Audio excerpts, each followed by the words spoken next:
Day 239. Can you believe here we are, our last book together? I want to just say a massive thank you to you. I have loved being on this adventure and I've loved doing it with you. Thank you for being part, for reading with us, for growing with us, for continuing to put God's word first in your life. Revelation chapter 1, the very first line of this book is probably the most important and the key to understanding everything else.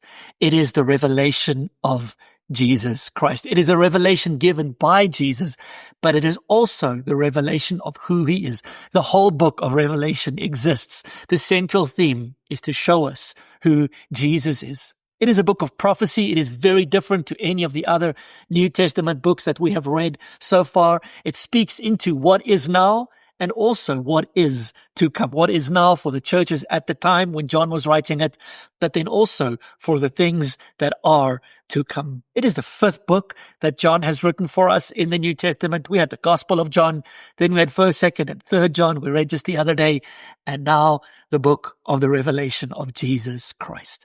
John has been exiled. He's living on an island called Patmos, and on this island, he has these visions, these pictures in the spirit that he sees, and in these visions, Jesus speaks to him, and Jesus tells him to write down what he has seen, and that is where we get this book of Revelation from.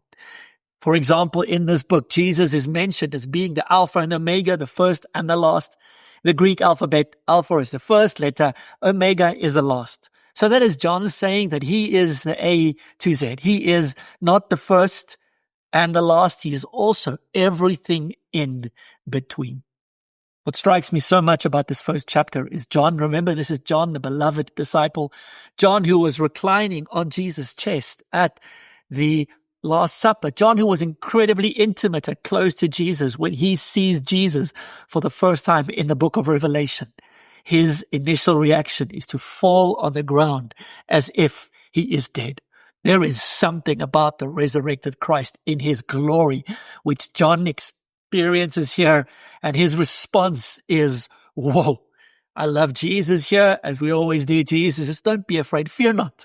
Stand up, I have the keys of life and of death. And these pictures, these visions you see, write them down so that everybody may grow in their revelation of Jesus.